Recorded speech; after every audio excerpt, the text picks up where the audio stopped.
시청자 여러분 안녕하십니까. 사단법인 배우고 나누는 무지개 배나TV입니다. 2019년에도 사단법인 배우고 나누는 무지개 배나TV가 활발히 활동할 수 있도록 후원 부탁드립니다. 네, 광고도 끝까지 봐주시고 구독 신청도 꼭 해주세요. 열심히 하겠습니다. 감사합니다.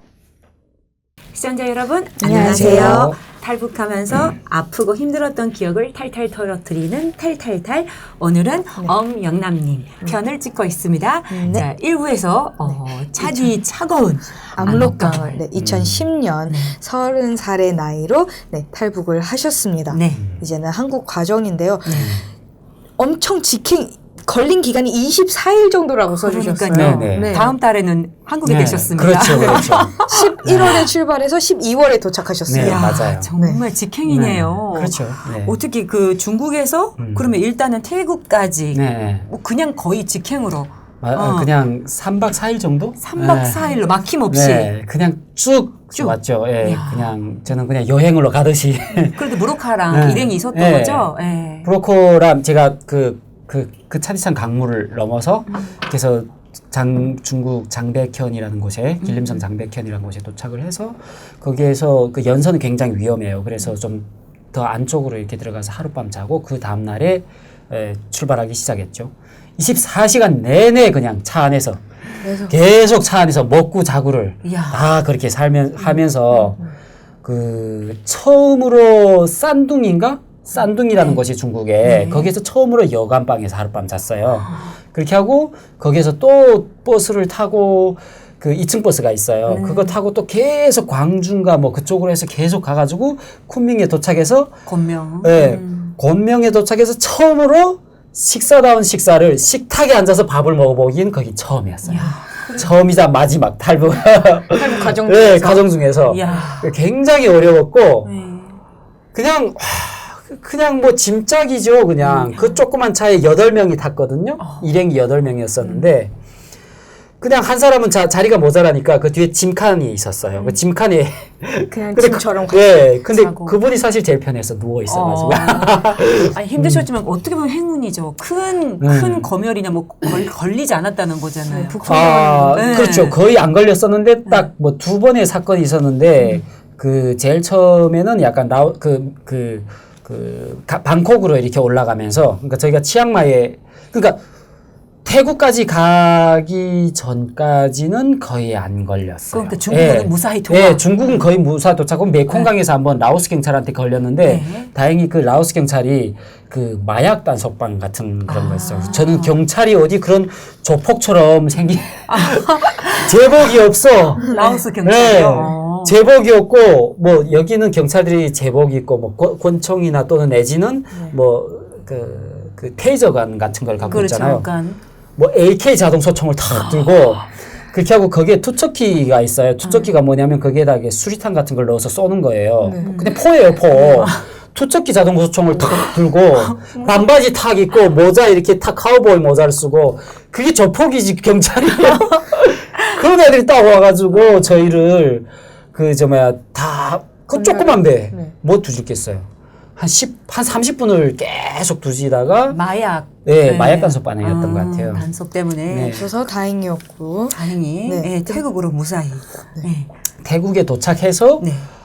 치앙마이에 도착을 했는데 치앙마이에 경찰서로 바로 갔죠. 경찰서에 갔는데 그 경찰서 그 지하에 그 감호소 같은 게 있는데 거기에 이미 북한 분들이 40명이 들어가 있습니다. 그래서 저희가 원래 그 감호소로 들어가야 되는데 들어갈 자리가 없으니까 그냥 경찰 그 경찰서 2층에서 니네 알아서 자라 하고 모기장 하나 딱 던져주고 그래서 거기서 자유민이 된 거죠. 그래서부터 태국 치앙마이 여행을 했죠. 한 2, 3일 동안. 그냥 밖에 나가 막 돌아다니면서 구경하며 우리 있는 돈을 가지고 먹고 사고 하면서 막 지나가다가 그 고등학교 애들이 막 배구 하더라고요. 저희 배가 배구 좋아하거든요. 잘은 못 치지만. 말도 모르는데 걔네들하고 막 배구 치고. 그리고 막 이렇게 부디스 템플 같은 거 있잖아요. 네, 절. 네, 절 같은 거. 네, 절 같은 거 있는데 거기 가서도 막 사진도 찍고 완전 여행객이죠. 아니 이게 지금 타임적으로 정신적으로 이제 완전히 이제 네. 안심하시고 네, 이제 그렇게 안전하다. 하고 딱 있는데 저희 집에서 전화가 왔는데 제 동생한테 전화 왔는데 거기 있으면 안 된다. 그게 뭐 메사이라는 감옥에 가는데 거기 가면 굉장히 오래 걸리니까 방콕으로 직방 가야 된다. 아, 한국에 있는 네, 동생이 네, 알려주셨구나. 그래가지고 또 막 방콕 가는 게 어딘지 몰라가지고 제 동생이 하나 가르쳐 준 게 빠이 방콕이라는 태국 말을 가르쳐 줬어요. 빠이 방콕. 이게 태국 뭐 방콕으로 간다 이런 뜻이래요. 빠이 방콕 가면 된대. 근데 빠이 방콕 그게 어디 버스 이게 어디 있냐고 막 그러니까 경찰서 앞에 바로 정류장이 네, 정류장이 있은 거예요. 그거 모르고 온데 돌아다니니까 저녁에 알은 거예요. 그래서 야 온전히가 못 가니까 내일 아침에 가자. 이렇게 몽땅 다 끌고 나가가지고 태국으로 가다가 한 번 걸렸죠. 방콕으로 가시다가 과정에? 처음에 한 번 걸렸을 때는 무사히 통과했는데 신기했던 게 태국을 딱 벗어난 치앙마이를 딱 벗어났는데 국경 수비대가 올라왔어요. 올라왔는데 물어보면서 쫙 보다가 딱 우리 일행 중에 한 사람한테 딱 와가지고 뭐라고 말하는 거예요. 아, 난 자는 척했지. 아, 어떡하지? 끝났구나 하는데 근데 제가 거기에다가 내 티칭을 시켰어요. 빠이 방콕 그것도 말하라고. 걔가 딱 있다가 뭐이랑 물어보니까 너? 뭐 지도 뭔지도 몰라. 그냥 너? 이런 거예요. 오케이. 그냥 또 물어봤어요. 그러니까 빠이 방콕 하니까 오케이 하더니 쑥 내리는 거예요. 그러니까 걔가 물어본 답변이 우연하게도 걔 말하는 답변하고 다 맞은 거예요. 맞아 떨어져서 그 태국에는 버스 차장이 있어요. 옛날에 7, 80년대처럼 네. 버스 차장이 와가지고 와 잘했다고 지금. 대답 잘했다고. 네. 그래서 거의 올라오는가 싶었는데 태국 방콕에 거의 도착해서 경찰한테 한번 걸렸죠. 네. 그때 굉장히 수치감을 느꼈죠. 어떤? 밤에 자는데 막 깨워가지고 경찰서에 내려가서 막 몸을 두지는 거예요. 얘네들이 이게 한 번 해본 게 아닌 거예요. 방콕으로 탈북자들이 올라온다는 걸 알고 탈북자 비슷한 사람들 다 하겠다고 그 패스포트를 보자고 그랬는데 하나도 없으니까 그렇죠.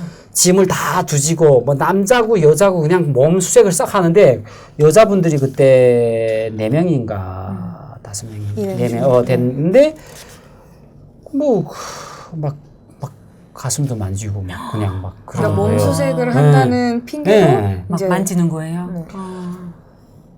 그때는 근데 그래도 이게 막 어쩔 수가 없는 거예요. 뭐라고 할 수도 없고. 왜냐면 그때 제가 처음 이게 나라 없는 백성이 상같이 개만도 못하다라는 그 명제가 떠올랐어요.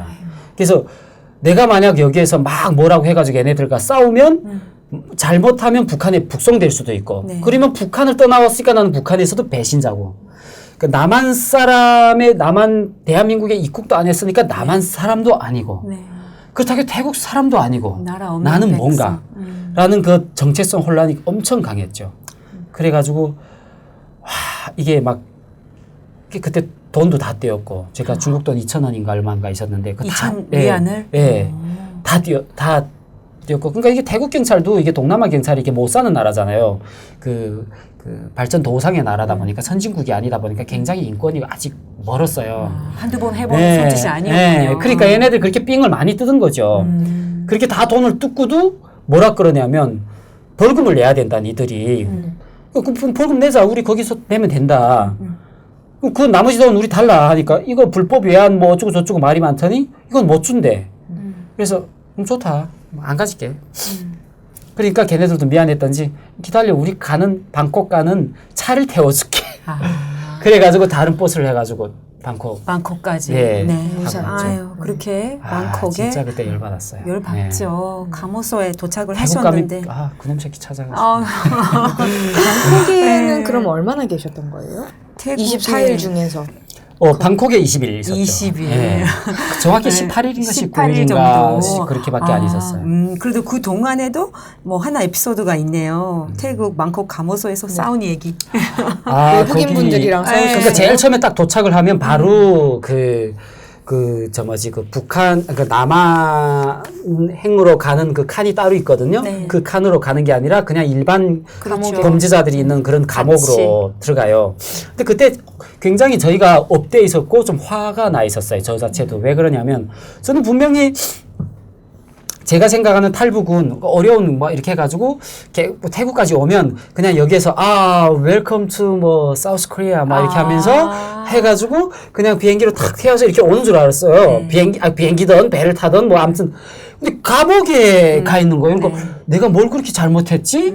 라는 그런 그 약간 그 반발심 같은 게 확 나는 거예요. 짜증도 그런데 나고. 감옥에 탁 처했는데 맨 외국인들 가뜩한 그 태국 그 현지 범죄자들이 있는 그런데 막 있는데 제일 늦게 왔으니까 자리도 제일 안 좋은 자리 그 화장실 있는 냄새 풀풀 나는 그 바로 옆에 이렇게 하고 지금 앉아 있는데 굉장히 좁은 자리 한 20명 넘게 있었어요. 근데 거기에 한 명이 좀 이상하게 놀더라고요. 막 무슨 지금 범죄자분들이 있는 예, 뭐 마약하는 애는지 뭐 어쩐지 모르겠는데 막 철창에 매달려가지고 막 이상한 태국말이 하고 막 그러더라고. 쟤 좀 이상하네. 뭐 그러고 있었는데 그때 그 안에서 뭐 그 뭐지 이렇게 음식물도 먹고 뭐 이랬는데 그 음식물 먹고 음식물 쓰레기를 우리 있는 쪽으로 이렇게 슉 던지는 거예요. 네. 가뜩이나 지금 열 받아가지고 확 이러고 있는데 예민한데. 슉 던지는 이런. 막 육두문자 하면서 그냥 태국말 모르니까 이런 하고 3명 그때 남자가 3명이었고 이제 보니까 3명이네. 북한. 예, 네, 북한 남자분이 다 3명이고 한 분은 저보다 나이가 2살이고 하나는 저보다 나이가 2살 아래고. 아무튼 그 3명이 3명이 달라붙어서 달라붙었어요. 그냥 속된 말로 개박살 난 거죠, 그냥.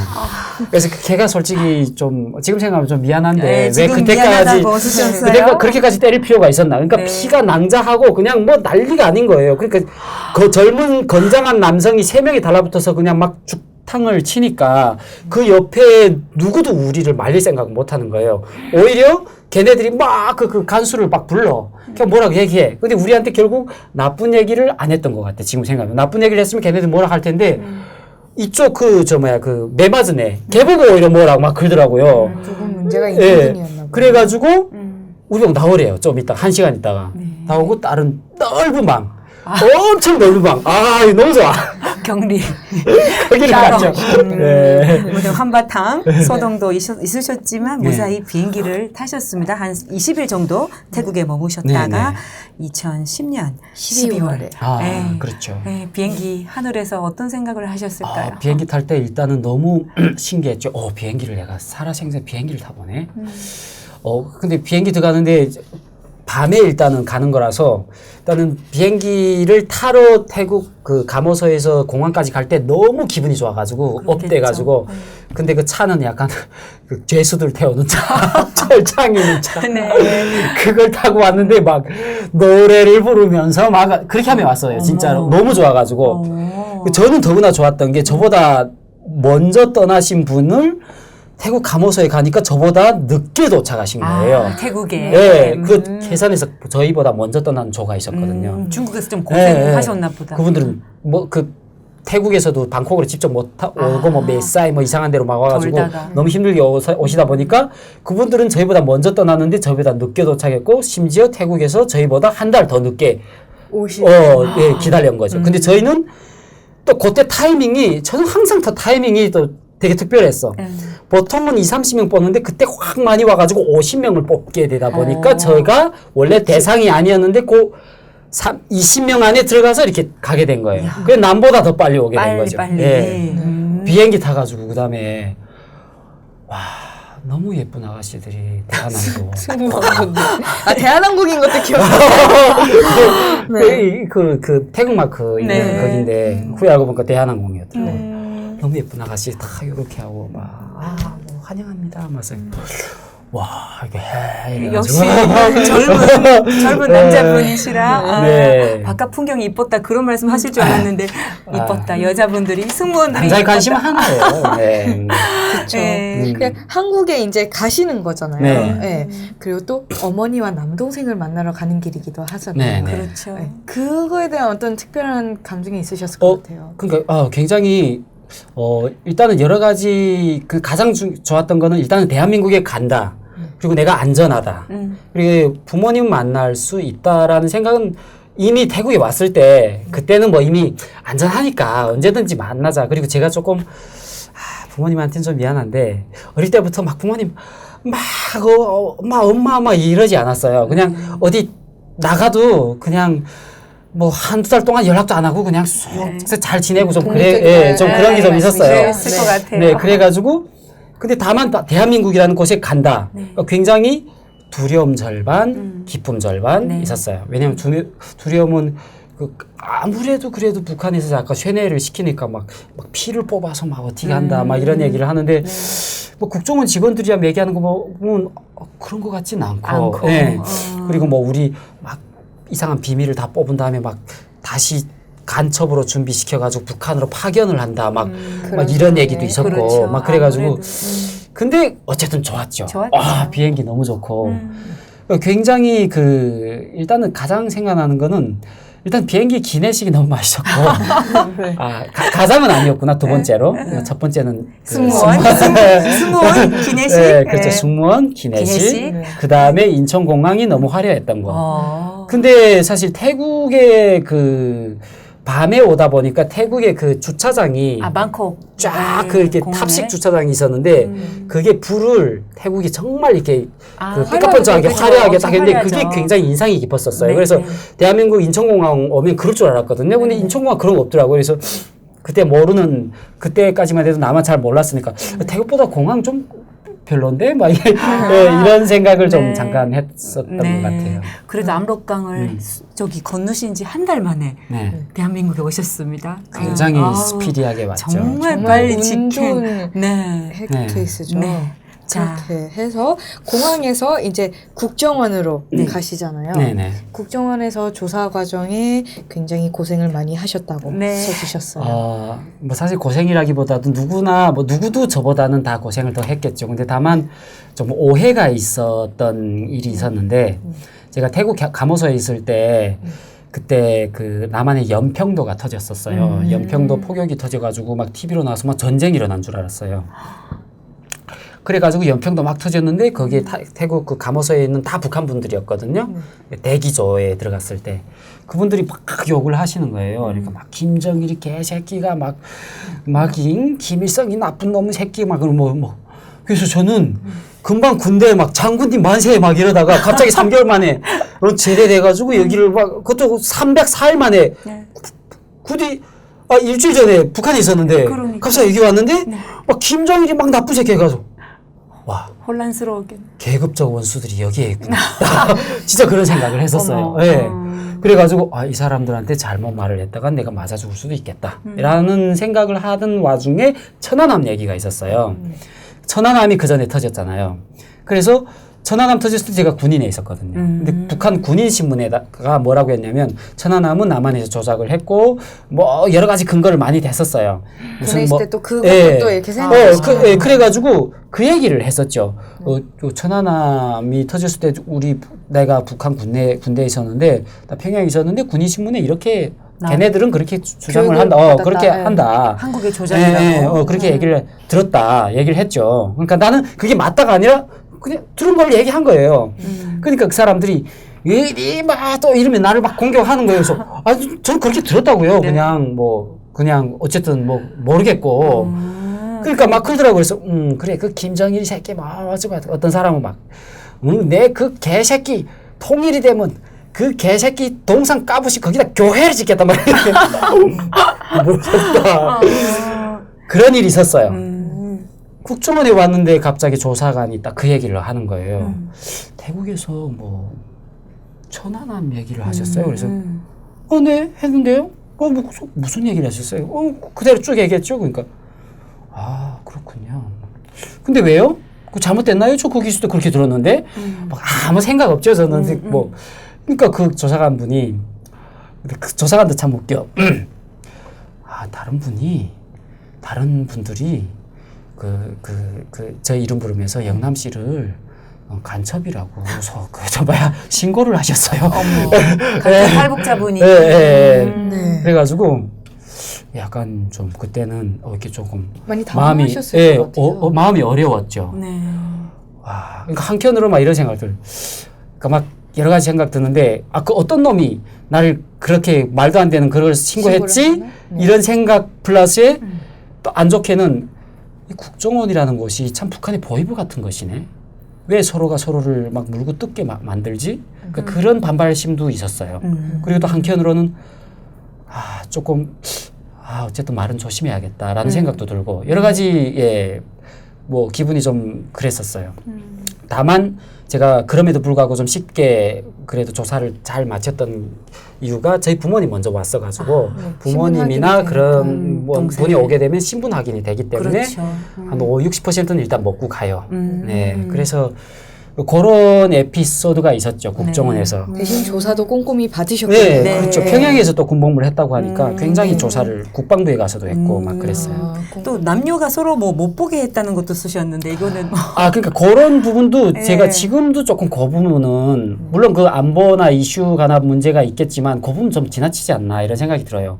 이게 국정원 조사를 할 때는 남자방 여자방 당연히 따로 있는데 같은 건물이다 보니까 이렇게 남자가 밥 먹을 땐 여자가 들어가고 그러니까 동선을 일부러 겹치게 안 만들어요. 근데 어쩌다 보면 겹칠 때가 있어요. 가끔씩. 그러니까 같은 길은 아니지만 조금 이렇게 멀찌감이 떨어져 딱 겹치면 그 남자 여자 그 중에는 부부간도 있고 형제간도 있고 또 같이 탈북해가지고 서로 또 연애를 했던 사람들도 있고 뭐 연애하고 싶은 사람도 있고 그러니까 막 눈인사를 주고 막 이렇게 난리네 막 그래.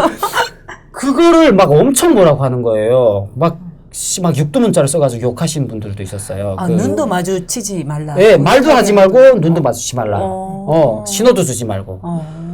그래서 막 어떤 분은 심한 분은 빨갱이 같은 놈들이라는 얘기가 있었어요. 국정원에서. 그때는 막 그랬었어요. 그래가지고 지금도 그거는 조금 국정원에서 그거는 조금 안 좋은 거다. 아무리 우리가 그때 당시 그랬다 할지라도 요즘 많이 괜찮아졌다 하더라고요. 사실 국정원에서 아직은 이제 신분 확인이 안 됐고 또 실제로 그렇게 조선족이나 이제 다른 분이신데 탈북자인 척 오시는 분들도 실제로 있으니까 그렇게 서로 신호를 주고받지 못하게 한다는 이야기는 많이 들었어요. 네. 또 국정원에서 하는 일 자체가 그렇고 그렇죠. 그게 일정 부분 이해가 되지만 좀 지나친 부분이 좀 있다고. 욕을 한 거는 좀 그 여자분이 심하지. 그것도 여자 조사관 분이 그렇게 했던 거로 기억이 되고요.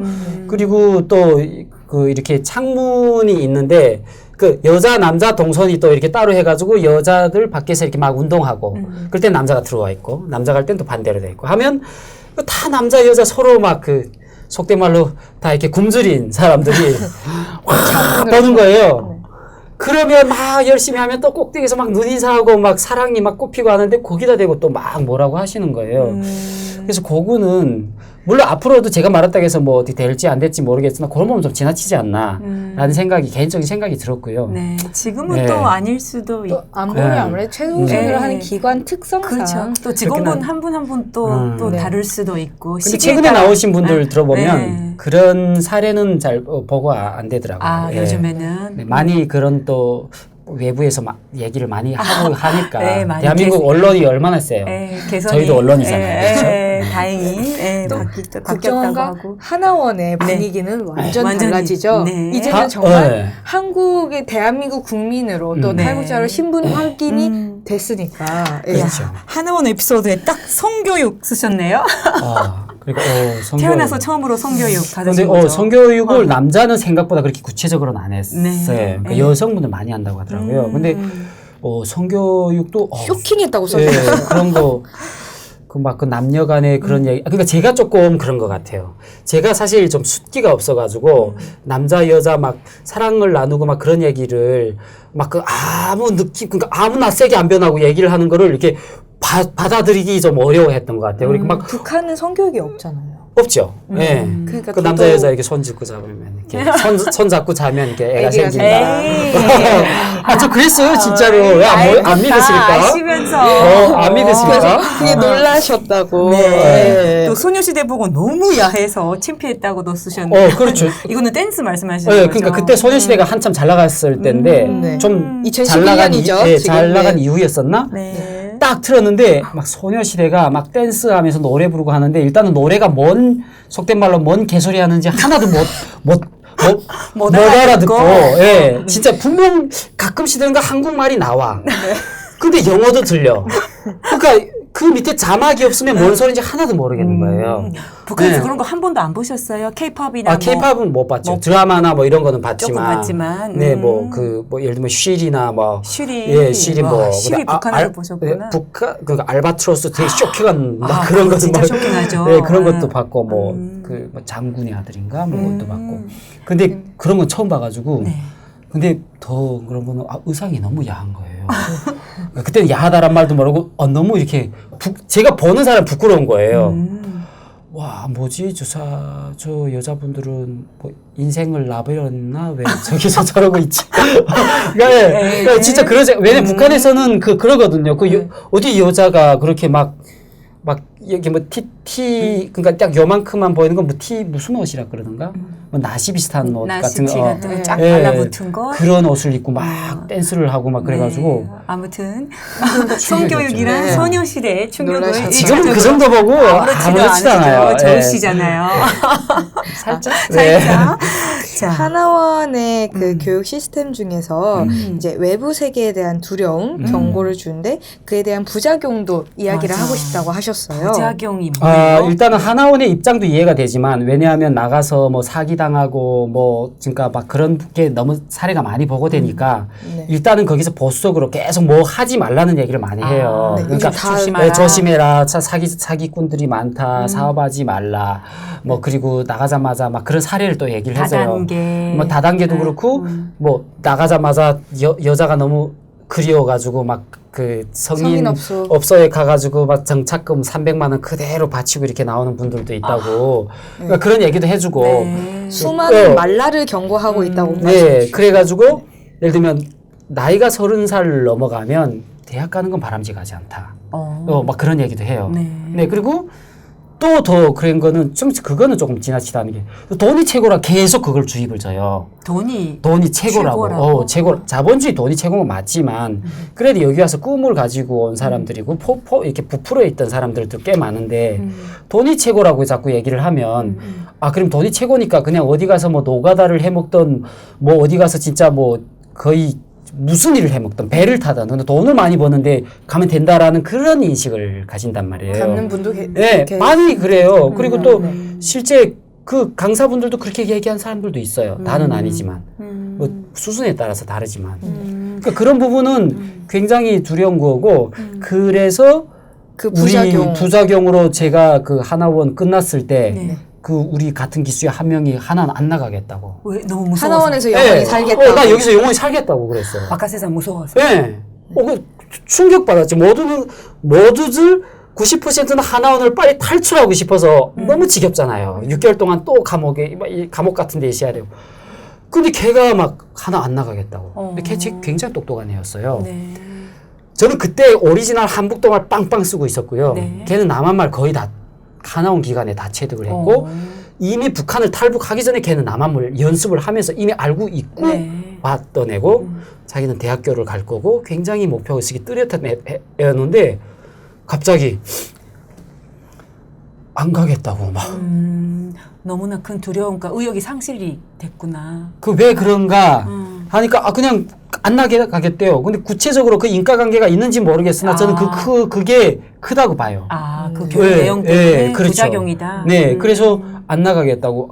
너무 이렇게 두렵기도 하고 네. 그렇다고. 네. 그래서 다음날 경찰에 의해 강제적으로 집으로 그렇죠. 추방되는 웃지 못할 일까지 그래, 벌어졌다. 경찰한테 잡혀가지고 추방. 강원도 집이었고. 그런 에피소드도. 그래서 이제 지나친 경고는 네. 자유를 억제하고 또 민주사회에 대한 오해를 불러일으킬 소재가 있는 듯하다라고 써주셨어요. 네, 맞아요. 그래서 뭐든지 지나치면 다 그 부작용이 그렇죠. 있는 거죠. 뭐 하나원 네. 교육도 계속 변화하고 개선되고 있기 때문에 뭐 이게 또 아마 10년 전의 일이니까. 2011년도의 그렇죠. 교육이니까요. 지금은 많이 달라졌으리라 믿고요.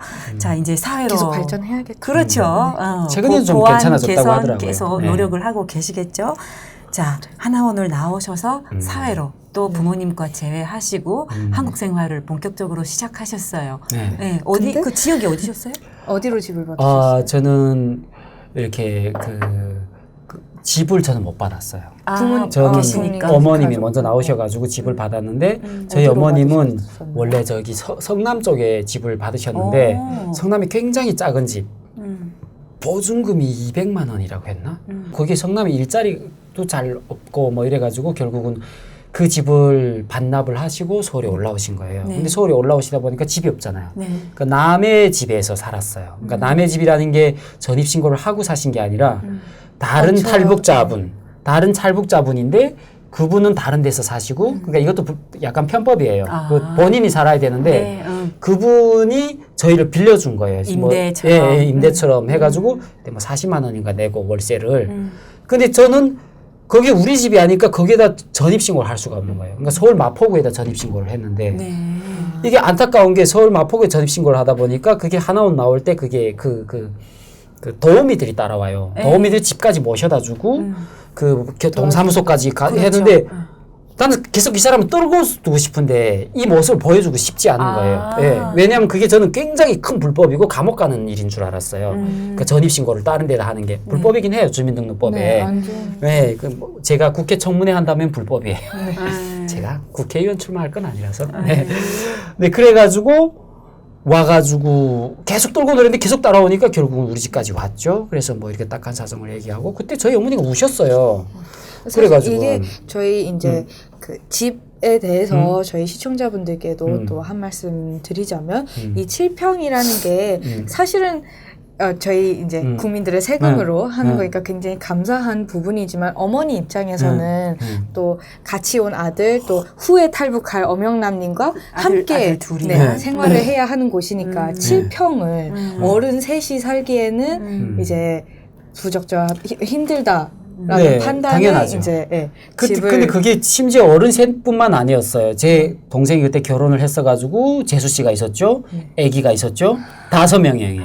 그런데 7평 집을 배정받으신 거예요? 그러니까 그때 당시로서는 2명이니까 7평을 받은 거고 2명이서 살다가 자꾸 식구가 늘어나니까 결국은 여기서 못 살겠다 싶어서 서울로 올라오셨는데 올라오셔가지고 이게 국민임대나 이런 거를 신청을 해야 돼요. 그때는 특혜가 없어요. 똑같이 일반 주민들하고 똑같이 신청을 해서 당첨을 돼야 되는데 당첨 못 받은 거죠. 결국은 못 받고 남의 집에서 살다 보니까 그 또 식구가 또 늘었잖아요. 그래서 그때 살던 집도 12평인가 되게 굉장히 작은 집이었어요. 10평인가 아마 아무튼 그런 집에 저희 5식구가 살게 된 거죠. 남의 집에서. 네. 그렇게 되셨는데 몇 달 안 사셨다가 네. 캐나다로. 그렇죠. 네, 그러니까 엄연아님이 하나원 나오신 지 3개월 만에 네. 캐나다로 또 가족과 다 같이 가신 거예요? 그렇죠. 예. 그때 캐나다로 가는 풍이 막 불었었는데 저는 사실 한국에 오자마자 굉장히 꿈에 부풀어 있었어요. 저희 어떤 걸 어머님이. 하고 싶으셨어요? 저는 제일 먼저 하고 싶었던 게 유학이었어요. 유학. 네. 어디로요? 네. 어디로요? 상관없고. 왜냐하면 저희 어머니가 제가 계속 안 오겠다고 하시니까 뭘로 꼬셨냐면 네가 오면 유학도 시켜주겠다. 이런 거예요. 그 말이. 그래서 그래. 엄마가 유학 시켜주겠다겠지? 그래 내가 그때 당시 남조선 괴뢰들한테 가지만 그래도 유학 가면 다른 나라 가 살잖아. 그러면 조금 마음의 위안을 얻을 거야 라고 생각을 하고 온 거예요. 네, 그때 당시 그렇게 생각을 했었어요. 네. 근데 딱 와보니 유학이라는 게 말도 안 돼. 그 돈도 엄청 많이 들고 저희 같은 거 상상도 못 하는 거예요. 네. 그래서 이게 안 되겠구나. 유학이 아니라 원래 그래서 제가 연세대를 학부로 가려고 공부하려다가 도저히 안 되겠는 거예요. 이게 돈도 뭐 대학 등록금도 어렵고 집 생활이 너무 어려우니까 그래서 돈 벌자 하고 공장에서 일을 했었어요. 네. 3개월 동안. 평택에서 일을 했었어요. 학원 다니고 학원을 바로 나오자마자 이틀인가 3일 있다가 바로 컴퓨터 학원 가서 3개월짜리를 2개월 한 달 반 만에 졸업하고 졸업하자마자 바로 또 평택 공장에 가서 또 일을 또 빡세게 3개월 동안 하는 와중에 저희 어머니가 캐나다 가시겠다는 거예요. 네. 다른 사람도 많이 간대 거기 좋대. 그래서 뭔 캐나다냐고 저는 안 간다고. 나 지금 금방 왔는데 왜 또 캐나다 가냐고 엄청 그래가지고 이랬어요. 네. 근데 막 너무 강경하신 거예요. 아니, 여기서 못 살겠다고 너무 힘들고 살기도 어렵고 뭐 월급도 당연히 뭐 다들 어렵게 살지만 특히나 우리는 더 어렵고 뭐 솔직히 그때 당시로는 차별도 좀 심하고 그리고 경제적 여건이 너무 안 좋고 하니까 아무것도 없는 거죠. 그러니까 가겠다 자기는 그러더라고요. 그래서 가라고 그랬어요. 가라고. 근데 가라고 한 그 다음 날에 다시 가서 저도 갈게요. 왜냐면 너무 터가 없으니까 제가 뭐 돈 벌은 게 있어요. 뭐 집이 있기래요. 뭐예요. 아는 사람도 막 그래서 이제야 가족을 예, 그래서 그렇죠. 그래서 갈게요 하고 할 수 없이 캐나다 따라갔고 네. 그때 가보니까 뭐 브로커로 간대요. 그래서 저는 한국에 금방 와가지고 여권이란 걸 어떻게 떼는 것도 모르고 다른 나라를 가는 걸 북한처럼 탈북해서 가는 줄 알았어요. 그래서 나는 브로커가 꼭 필요한 줄 알았어요. 진짜로. 진짜 그래서 막 이렇게 쫙 이렇게 막 이렇게 막 수영 막 이렇게 생각해 진짜로. 산 넘고 강. 그래서 굉장히 조심해서 가는 줄 알았는데 네. 뭐 비행기를 타고 가는데 뭐 말도 하지 말고 뭐 브로커가 해야 되고 돈을 뭐 1인당 뭐 150만 원인가 200만 원인가 해가지고 브로커비만 막 600만 원이 넘게 한국에서 캐나다 가는 네. 거예요? 또 그러니까 사기당한 거죠 정확히 말해서. 네, 그냥 우리 여권 때문에 가면 되는 걸. 네. 그럼 뭔 모르고 갔어요. 가가지고 갔는데 막 이민국에 간대요. 그래서 이민국 그래 이민국 우리가 가니까 뭐 여기 살게 해준대. 그래 가보니까 뭐 이렇게 뭐 갑자기 이름도 바꾸래, 뭣도 바꾸래. 뭐지? 갑자기 좀 뭐 느낌 이상한 거예요. 가보니까 뭐 난민 신청을 한대. 그래 우리 난민이 맞긴 맞지? 뭐 근데 이름 왜 바꿔? 그렇게 해야 여기서 살게 해준대. 뭐 그렇게 했어요. 근데 보니까 난민 비자가 나온 거고. 그리고 또 그때 무슨 또 법이 있었냐면 미국에서 북한 인권법이 통과가 되는데 그렇죠. 북한 인권법의 그 골자 중에 하나가 과거와 지금의 골자 다른 점이 있는 게 제3국에서 국적을 취득한 자라 할지라도 난민으로 인정되는 자는 난민으로 받아준다라는 게 있었어요. 그래가지고 그 법 때문에 많은 사람들이 갔어요. 근데 미국하고 캐나다가 같은 나라가 아니잖아요. 근데 그때는 이 개념이 없으니까 미국이든 캐나다든 그놈이라고 생각을 한 거예요. 다른 나라라고도. 예, 이제 그냥 같이 붙어 있으니까 다른 나라가 맞긴 맞는데 네. 법도 뭐냐 같겠지. 그놈이 그냥 네. 북한 인권법이니까 북한 인권법 국제법처럼 다 이렇게 되는 줄 알고 네. 개념도 없었죠.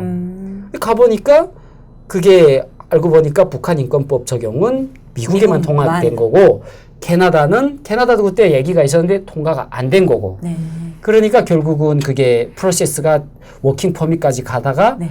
영주권 신청하는 단계에서 막힌 거예요. 그래가지고 거기에 갔던 사람들 상당히 돌아왔죠. 저도 그 부분에서 피해자였고. 그러니까 그 브로커 분이라는 분한테 사기 당하신 거네요. 그렇죠. 완전히. 돈을 그냥 하고 그리고 뭐 어떤 분들은 저희는 그때 가서 알았어요. 거기에 분들이 대출을 많이 받아가지고 오셨다고 하더라고요. 네, 네.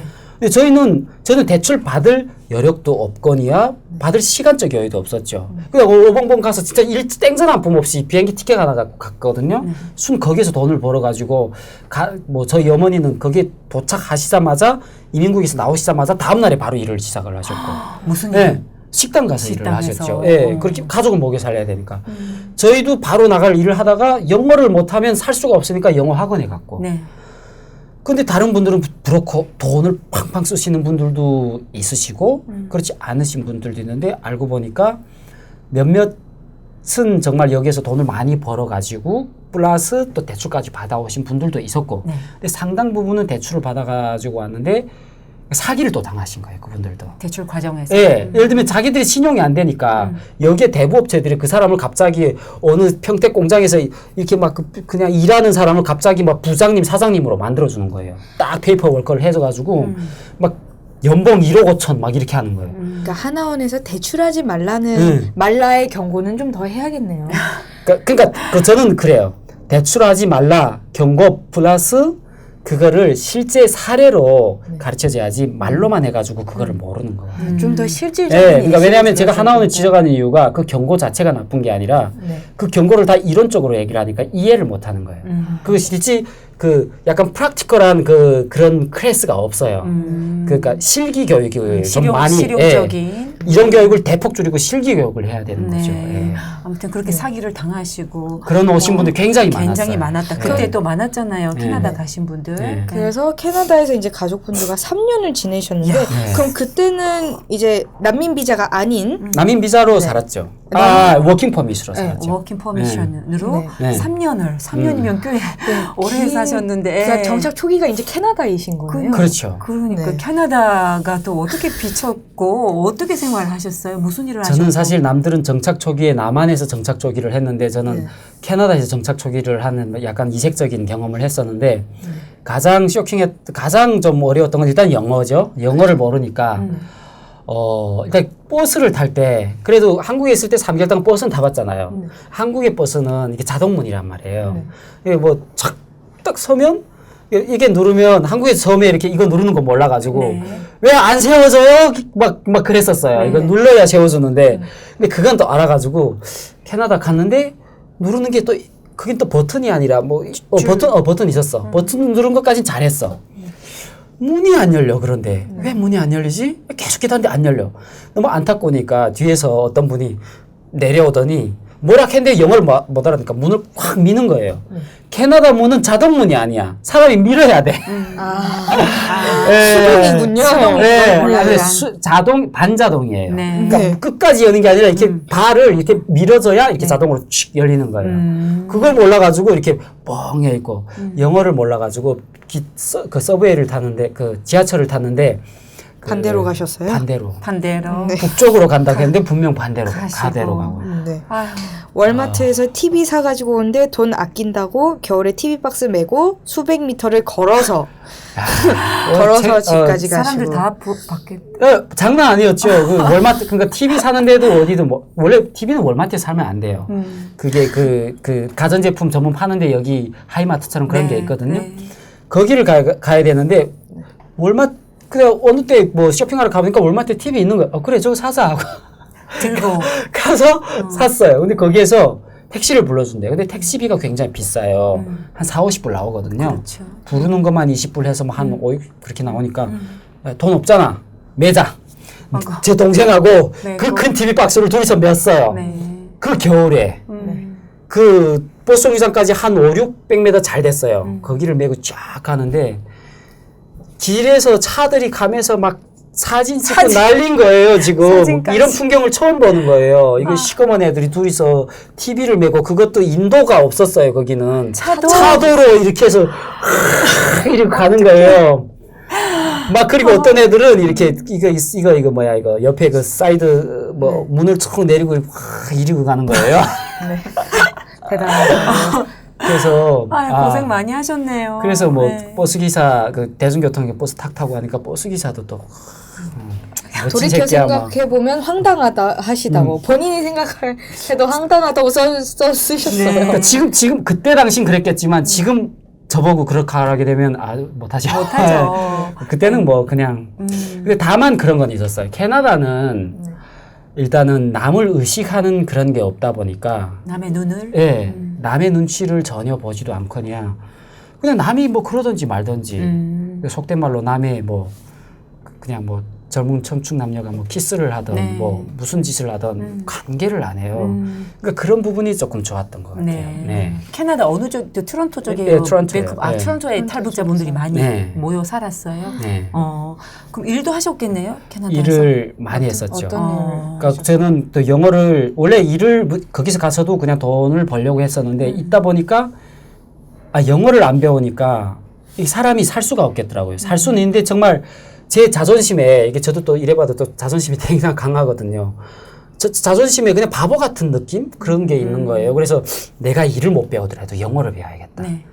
그 저희가 사는 집이 콘도에서 하나 살았었는데 그 콘도 그 경비 아저씨가 굉장히 우리를 한번 무시했던 경향이 있었어요. 한국에서 이렇게 짐이 왔었는데 그 짐을 자기네한테 말 안 하고 받았다고. 북한이 아니라 그 캐나다는 엘리베이터 예약을 해야 되거든요. 근데 우리 예약을 하려고 했었는데 일단은 짐이 들어왔으니까 그거를 그 안에다 로비에 딜해 놓고 그다음에 예약을 하면 되잖아요. 그러려고 했는데 자기한테 말하지 않고 딜해놨다고 막 발길질을 하는 거예요. 그 박스를 막 발길질하고 짐을. 막 욕질을 하는 거예요. 너무 열받는데 욕을 할 수가 없는 거예요. 영어를 영어를 모르니까. 네. 사실 저는 영어를 욕하기 위해서 배웠습니다.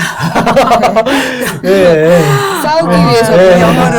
아유. 야, 그래서 네. 일을 많이 그 영어 공부도 하면서 네. 일을 인테리어 제가 또 북한에서 공사를 하다 보니까 인테리어 하우스 인테리어도 하고 뭐 화장실도 짓고 막 네. 그런 거를 많이 했었죠. 그렇게, 외국인들과도 많이 일했고. 그렇게 3년간 캐나다에서 네. 지내시다가 뭐가 계기가 돼서 다시 한국으로 오신 거예요? 일단은 기본적으로 그게 영주권 프로세스가 안 돼가지고 안 될 걸 미리 느낌으로 알았어요. 네. 그래서 일단은 우리가 불법 될 때까지 그냥 왔던 김에 영어 공부 열심히 해가지고 가자. 네. 어차피 내가 여기서 돈을 3년 동안 열심히 벌어봐야 뭐 1억을 못 겠어, 2억을 못 겠어. 그냥 여기 왔을 때 영어 공부 열심히 배워가지고 영어를 하나 떼고 가자라는 생각이었어요. 네. 그래서 그냥 준비는 하고 있었죠. 그래서 영어 공부도 하면서 그때 짬짬이 돈을 한 2만 불인가 모았어가지고 저 혼자. 그래서 저희 어머니도 좀 모아가지고 그렇게 해가지고 결국은 이제는 가야겠다. 그래서 영어 레벨을 그때 5까지 올리고 레벨 7까지 있거든요. 네. 5까지 올리고 한국으로 다시 왔죠. 가족분들 다 같이 네. 한국으로. 아니요, 제가 먼저 왔죠. 아, 먼저 네. 오신 게 2015년 2015년 한국으로 3월. 오셨어요. 한국으로 오시고 나서는 또 그 영어 실력을 살려가지고 TNKR이랑 또 네. Teach North Korean Refugees 이거는 유명하지만 이제 네. 미국인 네. 봉사단체죠. 네. 1대1 매칭해주고 미국인 기부 네. 받고 또 맞아요. 네. TNKR이 생긴 지는 2013년도에 생겼는데 그때 2015년도 네. 생긴 지 딱 2년 됐을 때 굉장히 열악했어요. 지금도 그렇게 썩 좋지는 않은데 그때보다 나았죠. 그때 제가 사실 캐나다에 있을 때 그 유튜브 동영상을 찾아보다가 그 이현서 씨가 하는 그 테드. 테드톡하고 그 박연미 씨가 하는 네. 그 영 리더스 클럽인가 뭐 아무튼 거기에서 하는 그 스피치를 봤어요. 영어 스피치. 예, 영어 스피치를 보고 충격을 받은 거예요. 너무 멋있는 거예요. 멋있고 대단한 용기다. 저분들은 정말로 멋있다. 멋있죠. 제가 사실 캐나다에 있을 때도 제가 북한에서 왔다는 걸 함부로 말을 못 했거든요. 네. 그래가지고 굉장히 저는 북한에서 왔다라는 그 말을 약간 스스로 디스어드밴티지가 된다고 스스로 나한테 뭔가 좀 불이익이 된다라고 생각을 했고 네. 좀 말도 좀 잘 못하고 네. 있었어요. 근데 그걸 딱 보는 순간에 그래. 내가 거기서 태어난 게 뭐가 잘못이야? 그 스스로 자기를 막 질문하는 계기가 됐어가지고 네. 영어 공부를 해야겠다.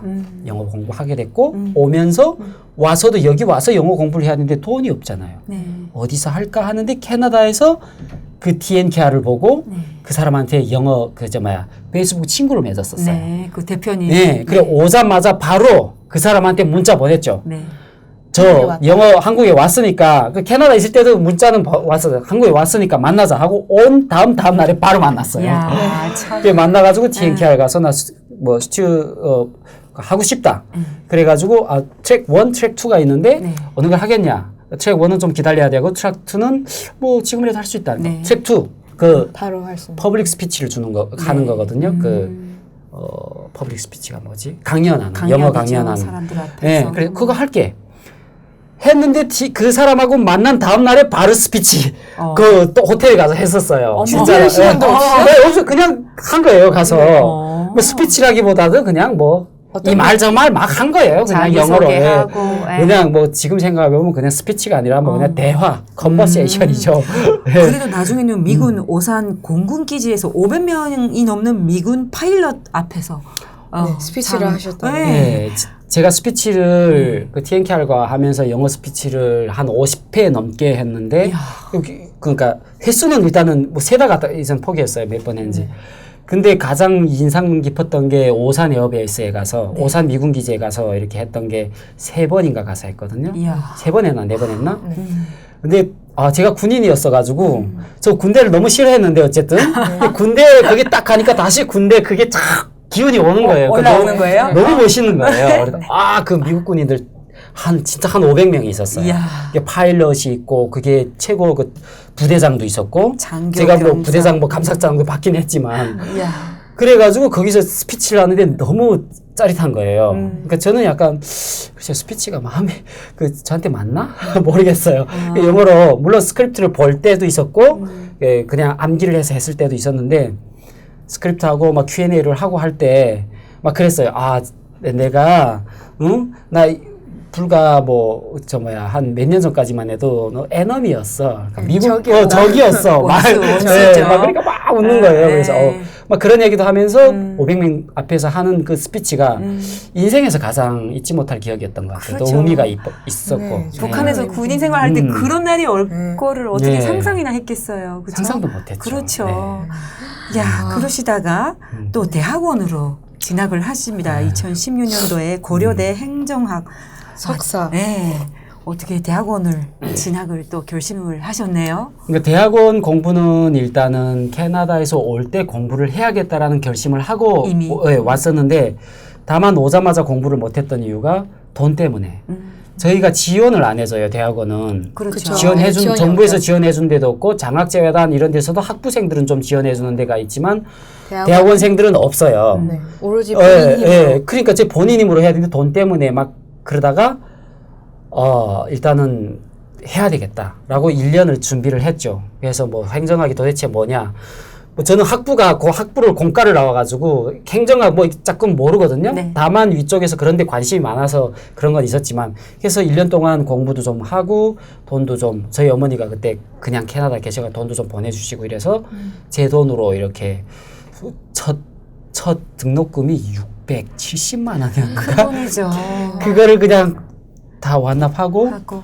그렇게 하고 두 번째 등록금을 또 완납을 했는데 거기서 조교 제안이 들어왔었어요. 그러니까 조교를 하겠냐고 해가지고 해야지 당연히 등록금 세이브가 된다는데 그래가지고 조교하면서 하시면서. 두 번째 학기는 50% 세이브 받고 야. 세 번째 학기는 완납 받고 야. 이렇게 그 하면서. 행정학을 가신 이유는 네. 뭔가요?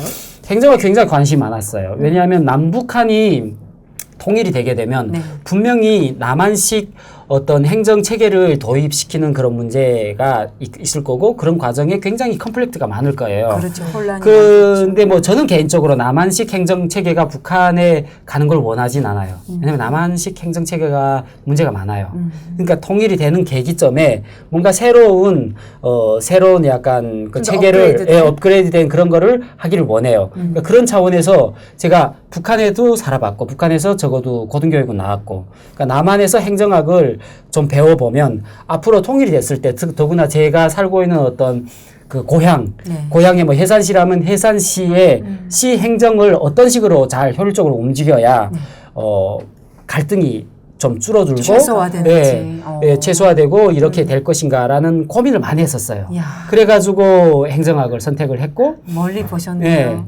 저는 사실 솔직히 올해 2월 달에 졸업했지만 아직 취업도 행정학 쪽에 네. 굉장히 어려워요. 그렇죠. 근데 제가 이력서 한 100권 넘게 넣었거든요. 네, 견디기 힘든 네. 어려움을 겪었다고 네. 쓰셨어요. 그래도 일단 대학원 대학원 들어요. 졸업 올해 사이에. 3월, 2월 달에 겨우 졸업하셨다니 졸업했습니다. 축하드리고요. 아이 교수님들 감사합니다. 네, 너무 축하드리고 근데 이제 정말 취업의 장벽이 상상 이상으로 높았다고 쓰셨습니다. 한국의 취업은 정말 네. 네. 나이도 좀 지금 네. 40살이면 더더욱 어려울 그렇죠. 너무 어려웠고 네.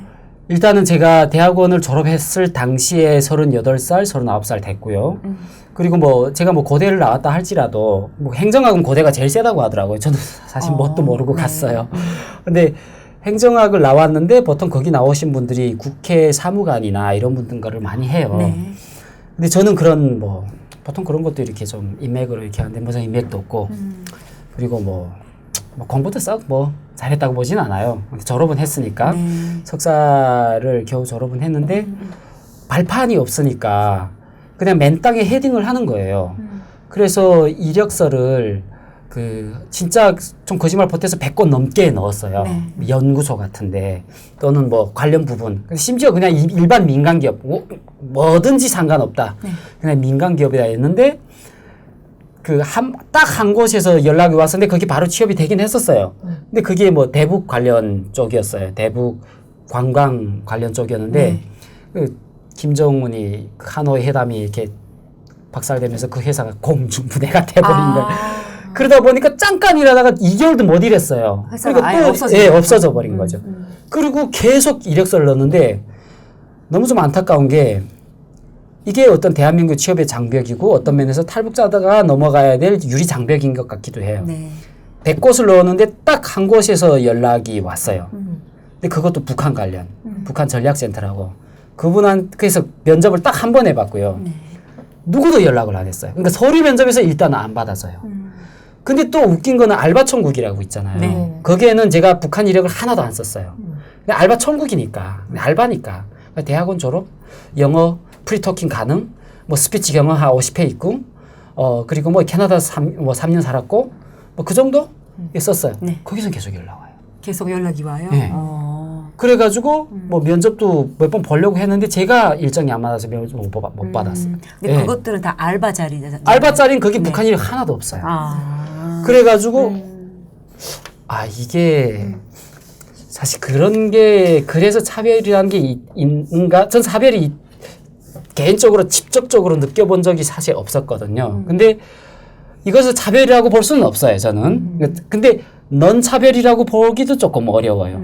그래서 조금 그런 부분이 많이 힘들었죠. 지금 요즘 많이 워낙 취업하기가 그렇죠. 어려워요. 한국 네, 청년들도 그래서 저는 뭐 꼭 차별이라고 보진 않아요. 네, 저 힘든 제가 나이가 이미 시간을 많으니까. 네, 그렇게 보내셨지만 현재 활동은 또 활발하게 하십니다. 네, 현재 활동 좀 소개 좀. 홍보를 많이 해주세요. 아, 그래서 저는 일단은 과거에 제가 일을 했던 파이디온 선교회라는 곳에서 지금 일을 하고 있고요. 파이디온 선교회. 네, 그러니까 파이디온이 네. 헬라어로 어린 아이라는 네, 뜻이더라고요. 맞아요. 네. 잘하시네요. 네, 저도 교회를 다닙니다. 네, 역시 파이디온 박사. 선교. 아니요, 맞아. 저는 석사까지. 아, 박사 과정을 하셨군요. 아니. 죄송합니다. 아무튼 네. 파이디온 선교회에서 일을 지금 출근하시는 거죠, 정식 직원으로서. 네, 정식 직원으로 며칠 네. 전에 취직을 했고요. 다시 다행이다. 네. 네. 했고요. 네. 근데 일단은 그 선교회 그런 데서는 일단은 정직원은 없고요. 다 네. 계약직이고요. 일단 네. 안정적이지 못하죠. 그러니까 월급도 뭐 짜고요. 솔직히. 아무래도 예, 근데 그렇죠. 감사하죠. 어쨌든 또 불러주시니까 그 대표님한테 너무 감사하고요. 네. 그렇게 지금 일을 하고 있는 와중에 하시는 일이 이제 교재 언어 감수자로 일을 하고 계시다고 써주셨어요. 네네네. 또 하나 사업을 하십니다. 아, 네. 제 그 와이프분이 와이프분 그 사이에 와이프분이 하셨어요? 결혼을 2년 전에 하셨고 아들이 지금 네. 돌자 15개월. 15개월. 15개월 네, 아들이 그렇습니다. 네. 가장 행복한 시기라고 아까 말씀하셨잖아요. 가장 행복하기도 하고 네. 가장 중요하기도 하고 가장 어렵기도 하고 그렇죠. 여러 가지 이게 책임감이 가져가는데. 막중해지는 시기네요. 그렇죠. 네. 일단은 너무나도 소중한 시기고요. 네. 제 소중한 아기도 있고 제 아내가 이렇게 아기를 키우는 와중에도 제 아내가 원래 이렇게 사업이나 이런 좀 그런 데 꿈이 있어요. 네. 그래서 옛날에도 온라인 쇼핑몰을 좀 했었고 그런데 임신하고 이래가지고 또 잠시 접었다가 지금 스카이 기프트라는 판촉물 네. 그 온라인 쇼핑몰을 네. 이렇게 오픈을 했어요. 네. 함께 아내분도 탈북민 네, 분이시고. 저희 아내도 위에서 왔고요. 네. 네, 굉장히 예쁩니다. 네. 스카이 기프트라고 네. 네이버로 쳐봤더니 바로 뜨더라고요. 네, 엄청나게 굉장히 많아요. 네, 스카이 기프트. 네, 네. 사이트가 엄청 크고 네. 멋지더라고요. 네. 한 2만 개가 있어요. 네, 상품이. 판촉물, 기념품, 네. 각종 뭐 행사용 뭐 네. 소품 같은 거 네. 여러분 소량이라도 가격을 조정해서 원래는 대량으로 수주하는 거죠. 기본적으로 네. 대량 구매가 네. 위주긴 한데 네. 소량이라도 네. 전화를 주시면 네. 언제든지 그게 조율이 가능하고요. 네. 네, 언제든지 또 네이버나 이런 데서 사게 되면 비싸거든요. 근데 그렇죠. 판촉물로 네. 저거 하게 되면 또 저희 그 스카이 기프트가 제일 최저가로 나와요. 네. 한 번에. 네. 아, 예쁘더라고요. 뭐 에코백, 보온병, 뭐 수건 다 있더라고요. 네, 그리고 지금 많이 요즘 여름에 네. 많이 팔리는 게 이렇게 휴대용 선풍기. 네. 그런 것도 네. 많이 필요하고 저렴하게 할 수도 네, 있어요. 많이 시청자분들 홍보 함께 네. 부탁드립니다. 네. 네, 스카이 기프트. 네. 네. 온라인 기프트샵 운영하고 계시고요. 네. 또 지금도 TNKR에서 또 스피치 강사, 홍보 대사 및 이사로 활동하고 계시다고. 활동 많이 하신다.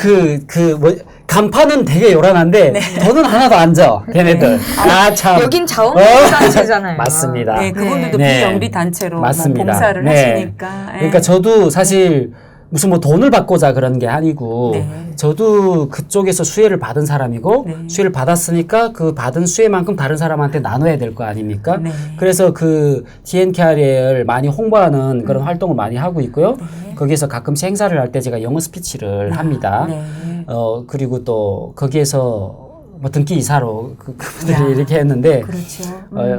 아무튼 네 그렇게 요란한데 네. 그렇습니다. 봉사활동도 네. 지금 네. 활발하게 하고 계시다는 네. 말씀이시군요. 네, TNKR에도 혹시 그 뜻이 있는 분이 네. 좀 따뜻한 손길이 있었으면 좋겠어요, 개인적으로. 강연 네. 요청이 들어와도 강연도 하시는 거죠? 네, 지금도? 저 강연 요청 들어온데 제가 약간 단점이 저한테 조금 부족한 게 뭐냐면 제가 캐나다에서 오래 살고 이러다 보니까 남한 생활이 많이 오래 있지 않다 보니 네. 여기에 살고 있는 다른 북한 분들 또는 다른 이런 관련 쪽에 있는 남한 분들을 잘 몰라요. 그러니까 쉽게 말해서 인맥이 없는 거예요. 네.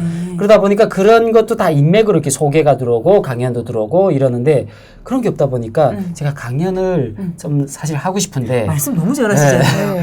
네, 저는 솔직히 그 석사 논문도 미디어 관련해 가지고 북한 이탈 주민과 미디어사의 어떤 자존감에 대한 거를 썼거든요. 네.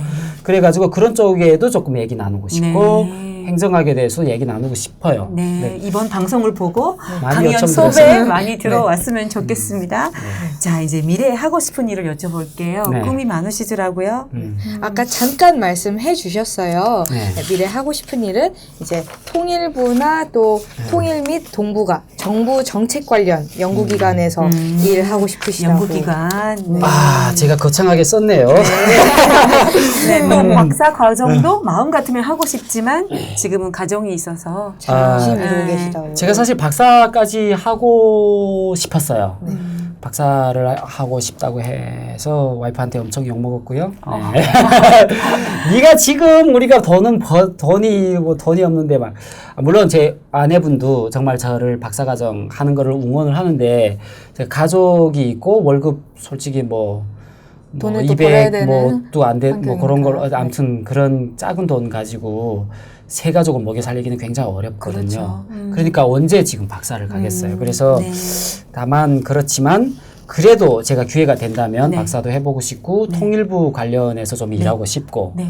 그리고 특히나 남과 북의 갈등을 해소하는 어떤 중재자 역할로서 저는 좀 일을 해보고 싶어요. 네. 그리고 앞으로 통일이 되게 되면 네. 남과 북의 어떤 70년 동안 갈라져 있던 어떤 문화적 차이 그렇죠. 그리고 서로의 사상의 갈등으로 인한 이질화 이런 것 때문에 굉장히 큰 일이 생기고 아마도 잘못하면 내전으로도 번질 수 있다라고 저는 생각을 하거든요. 예. 그러면 똑같은 6.25 같은 상황이 날 수도 있어요. 그래서 저는 그런 것을 가장 앞장에서 중재할 수 있는 사람들은 바로 저 같은 사람이라고 생각을 그렇죠. 하거든요. 그래서 저는 그런 것을 갑자기 일이 터진 다음에 그때 가서 하자 하면 이미 늦었어요. 그러니까 지금부터 우리가 서로가 서로에 대해서 많이 알아야 되는 시간이 필요하다고 생각을 해요. 네. 그런 의미에서 저는 남북 교류를 어떤 식으로든 간에 하는 거를 찬성하는 쪽이고요. 네. 김정은은 참 북한 정부는 좀 나쁜 거죠. 네. 근데 다만 그 나무를 보지 말고 나무 숲을 보라는 얘기가 있거든요. 저는 숲을 봐야 된다고 생각을 해요. 계속해서 어떤 방식으로든 간에 이렇게 그 터치를 하다 보면 네. 그것이 그 숲에까지 나무를 계속 터치다 보면 숲에까지 영향이 가거든요. 예를 들어서 개성공단을 했을 때 개성공단 효과라는 게 있었거든요. 전국의 개성공단 그 제품만을 전문 딜러로 하는 비즈니스가 엄청 많았었어요. 북한에. 네. 그 북한에서 그 남한 제품을 너무나도 선호를 하고. 하시니까 그게 한류였던 거예요. 그리고 그 다음에는 또 이거는 조금 다른 얘기인데 네. 인권 문제 같은 것도 네. 인권을 그냥 나쁘다고만 얘기를 하면 계속 갈등만 오래 가요. 인권 나쁜 거 다 알죠. 북한에 정치범 수용소가 있고 사람들을 막 재판도 없이 죽이고 나쁜 거 알아요. 그래서 밖에서 계속 얘기하면 저는 점진적으로 가야 된다고 생각을 하거든요. 어떻게? 밖에서 얘기를 하는 것도 중요해요. 네. 저는 그렇게 계속 그것도 하되 그러니까 채찍과 당근을 똑같이 써야 된다고 생각을 합니다. 저는 UN 인권위원회에 가서 이렇게 저희 같은 사람들이 얘기도 하고 NGO에서 자꾸 데모도 하고 그 조금 가격한 표현을 가격하다는 얘기도 듣지만 DMZ에서 이런 전단지도 날린다 그러잖아요. 네, 네. 그런 것도 일정 부분 필요하다고 봐요. 네. 물론 거기 분들은 안 좋아하지만 네. 그러나 근본적으로 저는 정부 차원에서도 또는 정부 차원에서 안 되더라도 민간 차원에서 네. NGO가 예를 들면 남한은 NGO가 있잖아요. 네. 남북교류협력위원회 무슨 이런 NGO다 종교 많죠. NGO 많아요. 그런 사람들하고 북한의 종교단체 또는 북한의 민간단체 북한에 사실 민간단체가 없지만 없죠. 외형상 민간단체들하고 컨택을 할 수 있는 거예요. 아, 이게 꾸며진 거라도 해야 된다. 쇼라고 해도 해야 돼요. 쇼라도 해야 된다. 예를 들면 북한 국회는 정말 핫바지거든요. 속된 말로.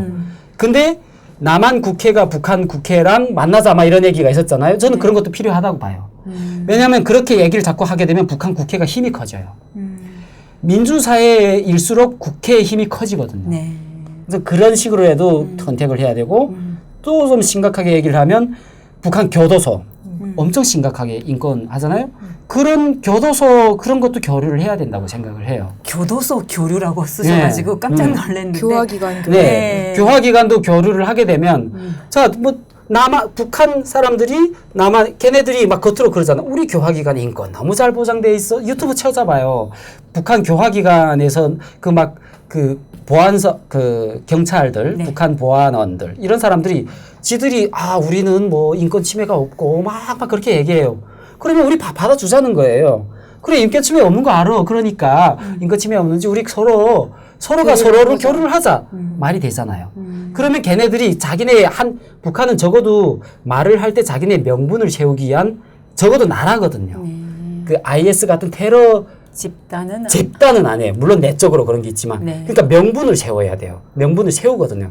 그러면 그런 교류를 하다 보면 보여주기 시기라도 실제 우리 이렇게 인권을 잘하고 있습니다. 네. 이런 게 있어요. 실제 평양에 형제산이라는 곳에 있는데 네. 거기에 그런 표본 그 교도소가 있어요. 교도소가 보여주기 네. 시기라도 꾸며진 거라도 네. 쇼라도 해야 된다. 그러니까 여기 사람들은 그 쇼는 쇼다.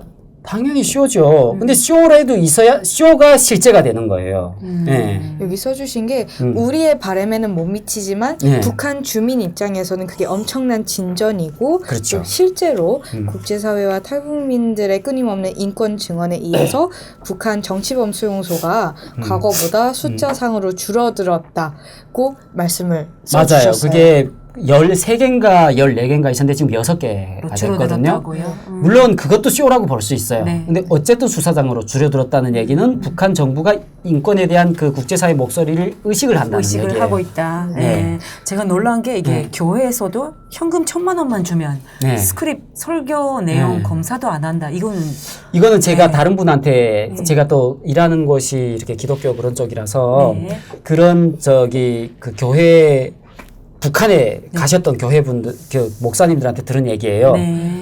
남한 목사님은 아니었어요. 캐네디언 목사님이었고 북미 쪽의 목사님이었고 네.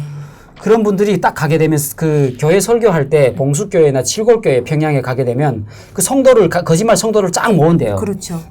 근데 모아가지고 가기 전에 그 북한 보위부 애들이 와가지고 또 통전부 애들이 와가지고 그 설교 내용을 다 검열을 한대요. 무슨 뭐 이상한 얘기를 하냐. 근데 그 1,000만 원 딱 주면 스크립트 검열을 안 한대. 안 한다. 자기 하고 싶은 얘기 다 한다요. 물론 거기 가서 막 김일성이 때려 죽여라 이런 얘기는 안 하죠. 정말 설교다운 설교를 하는 거죠. 네. 근데 더 놀라운 것은 설교를 하다 보면 우는 분들이 계신대요. 네. 거기에서. 막 인터뷰를 하면 장군님이 하나님이다라고 얘기를 하는 네. 분들이. 저는 그런 것도 그런 필요하다고 거를 생각해요. 그래서 물방울이 바위에 구멍을 뚫듯이 그렇죠. 저는 이렇게 말씀을 오랜 기간을 두고 끈기 있게 네. 나가야 되는 문제라고 하셨습니다. 동독하고 서독의 사례가 그런 거예요. 네. 그 동독하고 서독은 20년, 30년인가 20년 동안 꾸준히 그렇게 해왔고 정말 기브앤테이크를 잘했어요. 하나 주고 하나 받고. 네. 물론 이퀄은 아니었어요. 예. 그래서 꾸준히 가다 보면 한 방울의 물방울이 천연 바위를 이기는 그런 일이 저는 생긴다고 생각합니다. 네, 그래서 알겠습니다. 북한 변화시킬 방법을 굉장히 진지하게 말씀을 길게 써주셨고요. 네. 또 통일이 된다면 하고 싶은 일에 서로가 공존하는 융합을 강조하는 행정가로 또 중재자로 사는 네. 것이 인생 목표라고 네. 써주신 게 정말 인상이 깊었습니다. 이루실 것 같아요. 준비도 되신 것 같고요. 이제 탈북 후배들한테 조언을 들어야 될 것 같아요. 네. 제가 사실 제가 온 지도 10년도 안 되는데 감히 선배라고 그 조언을 주기는 좀 그렇지만 네. 그래도 좀 얘기를 한다면 일단은 탈북하신 분들이 여기 와서 사람마다 다 다르겠죠. 그 돈을 열심히 버는 게 되게 중요해요. 근데 돈을 열심히 버는 거 제가 생각하는 돈의 관점이 이런 거거든요. 내가 좋아하는 일 내지는 어떤 사회에 의미 있는 일 그런 일을 열심히 하다 보면 돈이 따라온다라는 게 저의 논리예요. 근데 저의 논리가 다 안 맞을 수도 있어요. 다만 생활이 쫓기다 보니까 돈을 쫓을 수는 있으나 그럼에도 불구하고 자신을 개발하기 위해서 끊임없이 노력을 해야 된다는 게 저의 조언입니다. 네. 예를 들어서 나만의 외래어가 많다. 그러면 영어 공부를 하셔야 돼요. 그리고 내가 공장에서 일을 했는데 쟤는 대학 졸업했고 내가 대학을 못 졸업해서 무시를 당한다. 그럼 대학 공부를 하셔야 돼요. 대가를 지불을 하셔야 되는 거거든요. 그 돈을 열심히 벌고 싶다. 사업을 하고 싶다. 그 속된 말로 다단계를 하고 싶다. 다단계를 하고 싶어도 알고서 해야지 모르고 하면 당합니다. 그렇기 공부를 때문에 해야 된다. 끊임없이 자기 개발을 저는 해야 된다고 네. 생각을 합니다. 네. 네. 귀한 조언인 것 같습니다. 자, 이제 오늘 너무 많은 다시 출연을 요청해야 될 것 같은데 오늘 시간을 이미 많이 넘었는데 출연 소감을 한마디? 네, 아, 드릴까요? 그래요. 네. 너무 열심히 떠들어가지고 아닙니다. 일단은 제가 또 베나TV라는 곳에 나오게 돼서 너무 영광스럽고요. 그리고 제가 베나TV 정말 많이 애청을 했었습니다. 그래서 저의 또 작은 목소리가 베나TV라는 또 채널을 통해서 이 시청자분들한테 잘 전달해 줄 수 있다는 게 너무 감사하고요. 또 저를 통해서 또 북한에 대해서 좀 더 관심을 많이 가지게 되고, 또 그런 관심을 가진 사람들이 많이 모이다 보면 이 사회가 좀 더 아름다운 세상이 되지 않을까라는 생각이 듭니다. 네. 오늘 정말 감사합니다. 네, 우리 서로 거의 말을 안 했어요. 너무 말씀을 잘하셔서 그래도 말씀 들으면서 꿈이 이제 융합, 남북의 융합을 위해서 중재자로 살고 싶으시다고 말씀하셨는데 이미 그 역할을 하고 계시고 충분히 준비된 참 앞으로 큰 일을 하실 분이라는 생각이 들었습니다. 오늘 나와주셔서 너무 감사하고요. 네, 여러분 늘 그렇지만 함께 공감해 주시고 열심히 들어주셔서 감사합니다. 오늘 손님 엄영남님 편 탈탈탈 오늘 순서 여기서 마무리하도록 하겠습니다. 네. 감사합니다. 감사합니다. 네. 수고 많으셨습니다. 수고하셨습니다. 영상 끝까지 시청해주셔서 감사합니다.